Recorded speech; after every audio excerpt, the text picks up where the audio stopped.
South India shopping mall the wedding మంత్ర సరికొత్త wedding collection south India shopping mall.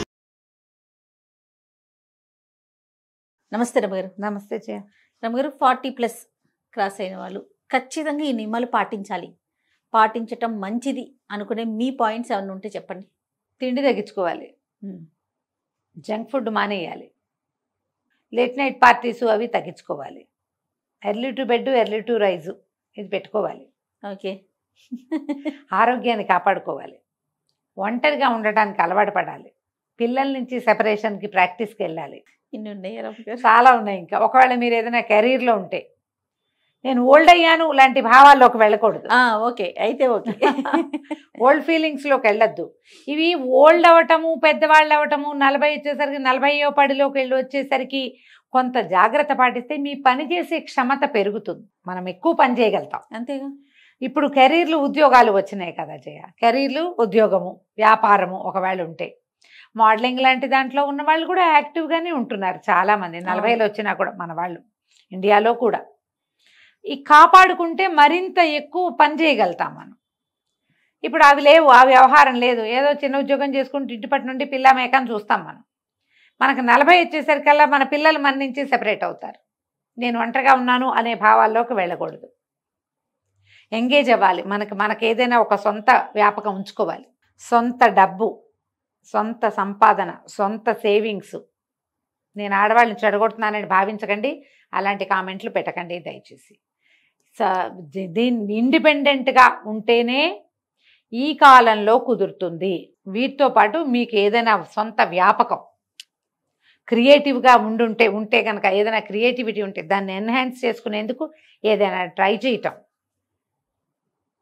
ముందు హ్యాపీగా ఉండటం, ఇది చాలా అవసరం. ఇప్పుడు ఎక్కడైనా ఇదివరకు 40s క్రాస్ అయితే పెద్దవాళ్ళు అనేవాళ్ళు, ఇప్పుడు 40 క్రాస్ అయితే పెద్దేం కాదమ్మా.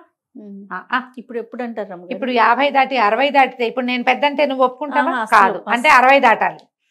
60 దాటాలిగా. ఏమో అప్పుడు సంగతి నాకు తెలియదు, ఇప్పుడైతే కాదు రమగారు. ఇప్పుడు నేను ఓల్డ్ కాదు, నేను ఓల్డ్ కాదు అని ఎంతమంది ఒప్పుకుంటారు? నాతో పాటు ఎంతమంది ఏకీభవిస్తారో చూడండి. నా వరకు నేను ఇప్పుడు ఒక ఏడాది 2 ఏళ్ళుగా నేను ఎక్సర్సైజ్ విగరస్గా ఎక్కువగా చేయటం, బాగా నడిచేయటం అవి తగ్గించుకున్నాను. ఏవో హెల్త్ ఇష్యూస్ రకరకాలు ఉన్నాయి అనుకో, కానీ నేను ఎంతమంది వచ్చినా వంట చేసేయగలను, ఎక్కడికైనా వెళ్తే 4 అడుగులు నడవగలను. ఆటే జంక్, సాధారణంగా జంకులు తిన్ను, అన్నీ కూడా తెలిసిందే. అవునండి, తక్కువ తింటాను, రాత్రిపూట ఫుడ్ తక్కువ, పూర్తిగా తక్కువ. మరి 1 గంట 2 దాకా పార్టీలు వ్యవహారాలు ఏదైనా పెళ్లికి వెళ్తే ఏదో 11, 12 అవుతుంది, కానీ సాధారణంగా 11, 11 నిద్రపోతాను. నేను యాక్టివ్గానే ఉన్నానని నేను భావిస్తున్నాను. నాకు అంత మూమెంట్స్ స్లో అవ్వాల. అవును అవును, నాకు ఫాస్ట్ మూమెంట్సే ఉన్నాయి, నేను గబగబా పని చేసేయగలను. అమ్మో ఇదంతా నేను ఎక్కడ చేస్తాను లాంటి భావాలు లేవు నాకు, నా వల్ల కాదు చేయలేను. ఏవో నెప్పులు గిప్పులు కనపడుతున్నాయి అప్పుడప్పుడు, మెనపాజ్ వల్ల కనిపిస్తాయి కదా, ఉన్నా కూడా నేను పని చేయలేని పరిస్థితి అవి నాకు లేవు. ఇంకా నేను అనుకుంటాను లోపల ఉంది, ఇది హెల్దీగా ఉన్నాను నేను లోపల నుంచి. స్ట్రెస్లు వస్తాయి నాకు కూడా, నేను దాన్ని బీట్ చేస్తా. డిప్రెషన్స్ వస్తుంటాయి నాకు కూడా, చాలా డిప్రెస్డ్గా అయ్యాను. ఇదంతా ఏమిటి ఈ జీవితం అలా అనిపిస్తుంటుంది, దాన్ని లాగి పక్కన పారేస్తూ ఉంటా. ఏవేవేవో చేస్తా, ఏవో పనులు అవసరమైనవి అక్కర్లేనివి, ఎవరి పనులైనా మీదేసుకుని కూడా చేస్తా, ఎక్స్ట్రాలు అంటించుకుని కూడా చేస్తూ ఉంటాను. వాటి వల్ల ఏంటంటే ఎంగేజ్ అవుతాను. చాలా ప్రధానమైంది ఎంగేజ్ అవుతాను. నేను ఎంత బిజీ స్కెడ్యూల్స్లో ఉన్నా నాకు కూడా లోన్లీనెస్ వస్తుంది, నాకు పెద్ద గుంపు ఉన్నా కూడా. అవును, దాన్ని తొలగించుకోవడానికి కూడా నేను ప్రయత్నం చేస్తూనే ఉంటాను. ఇలా నిరంతర పోరాటం చేసే పద్ధతిలో ఉంటేనే మనం హాయిగా బతకగలుగుతాం. ఇది నేర్చుకోండి, నాకెవరు నేర్పలేదు.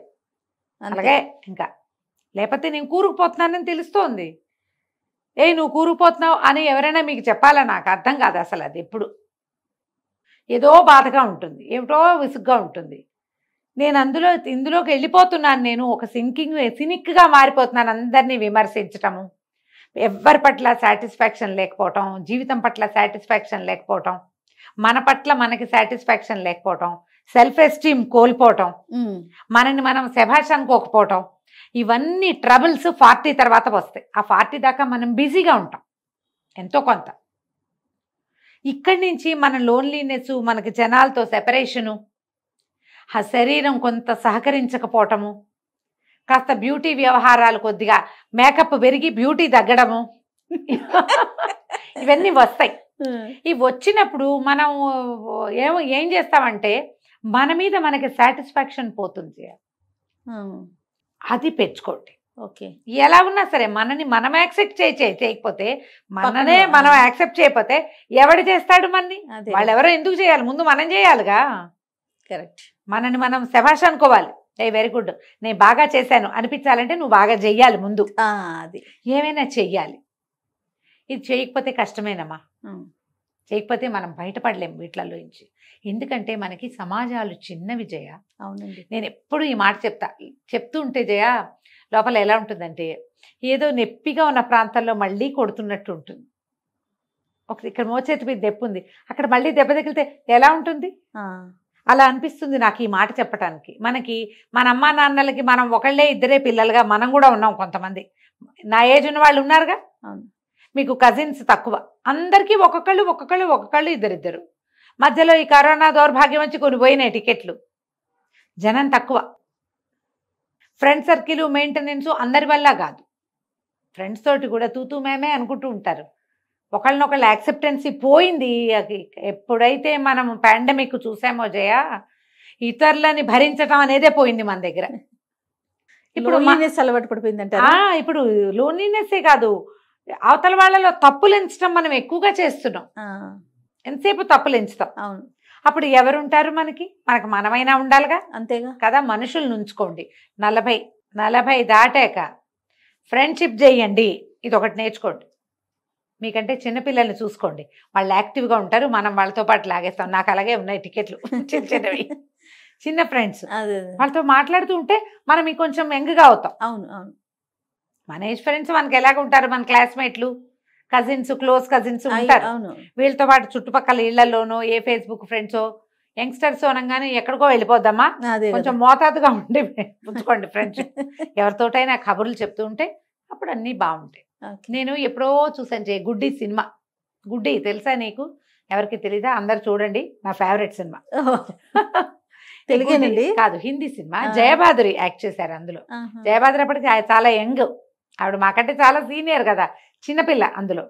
అందులో ఒక ప్రార్థనా గీతం ఉంటుంది. సబ్కో మన్కో శక్తి దేనా మన విజయ్ కరే, దూసరో కే జైసే పెహలే ఖుద్ కో జై కరే. ఇది ఆ పాట. అపని మన్కో శక్తి దేనా మన విజయ్ కరే, మన మనసు విజయం చేయాలి. ఈ పాట ఎంత బాగుంటుందో, నేను అసలు బాగా పాడలా, ఎంతో బాగుంటుంది. ఆ 2 వాక్యాలు నాకు చాలా చిన్నప్పటి నుంచి ఇష్టం.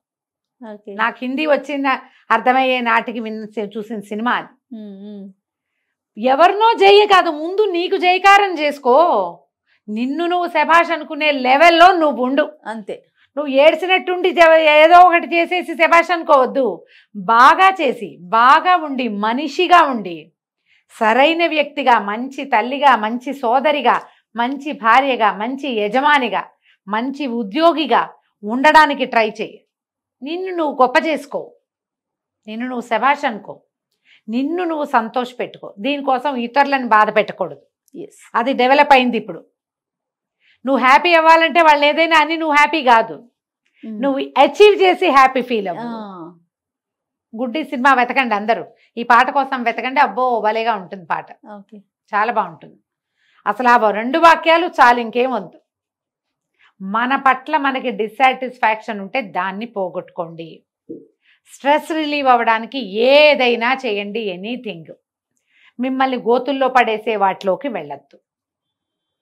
సెల్ఫ్ ఎస్టీమ్ని కోల్పోకుండా, నీ కుటుంబ మర్యాద, పరువు, పద్ధతి పోకుండా, చెడకుండా, వాటిని పాడు చేసుకోకుండా, మరి మీరు ఎక్కడికో దిక్కండా పైన మనకు అందని ఎత్తులు ఎక్కడానికి ట్రై చేయండి. డెఫినెట్గా. ఇది 40 తర్వాత ప్రతి వాళ్ళు అసలు మనం ఏమిటి, ఎలా ఉన్నాం, ఏమిటి మన సంగతి ఏమిటి, ఈ పీరియడ్స్ ఏమిటి, ఈ రకరకాల ప్రాబ్లమ్స్ ఏమిటి, ఈ హెల్త్ ఇష్యూస్ ఎందుకు వస్తున్నాయి, దానికోసం మనం ఎక్సర్సైజ్ చేయాలా, డాక్టర్ని చూడాలా, జిమ్కి వెళ్ళాలా, యోగా చేయాలా, ఏదైనా ప్రాణాయామం చేయాలా, ఏదైనా థెరపీ తీసుకోవాలా? ముందు మీరు ఆలోచించండి. మీకు చేత కాకపోతే మాలాంటి పెద్దక్కైనా ఎవరైనా కనుక్కోండి, తప్పకుండా రమ్మగారు. అప్పుడు ముందుకెళ్ళండి, బాగుంటుంది. ఖచ్చితంగా. నమస్తే అండి. నమస్తే జయ.